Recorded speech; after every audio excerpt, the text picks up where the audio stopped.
বাঙালির এত বড় দুর্গাপুজো গেল, কিন্তু এত অসুস্থ ছিলাম কোনোদিন মেলায় যেতে পারিনি। আজ অষ্টমী, আজ তো মেলায় যাব। অনেকদিন পর গহনাগুলোও পরতে মা, পারবো।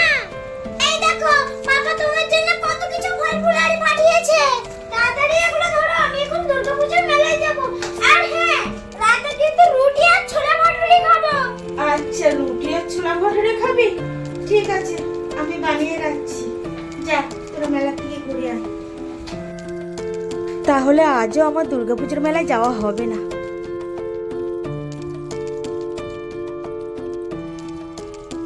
এখন আমি ছেলের মা হয়ে গেছি, ওদের সগাদলা পূরণ করাই আমার কর্তব্য। মেলায় না হয় নাইবা গেলাম, এই তো এদের নিয়েই সংসার।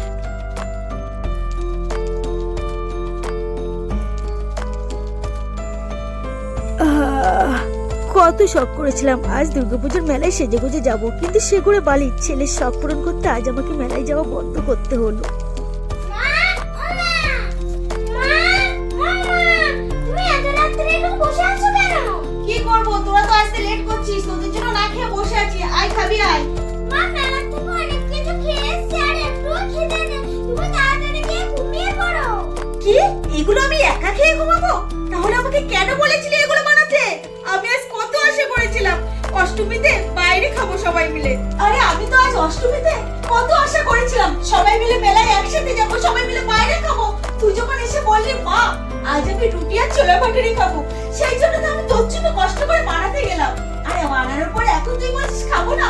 আর আমি মেলায় যাবো বলে নিজের গহনাগুলো বার করে পড়তে যাচ্ছিলাম, তারপরেও নিজের হাত থেকে ওগুলো রেখে দিয়ে তোদের জন্য খাবার বানিয়েছি। আর এই খাবারটা তোরা এখন বলছিস খাবো না? আর তুমি আমার জন্য মেলাও যেতে পারলে না আর রাত জেগে বসে আছো। মা, সরি। অঙ্কল সরি বলে সবকিছু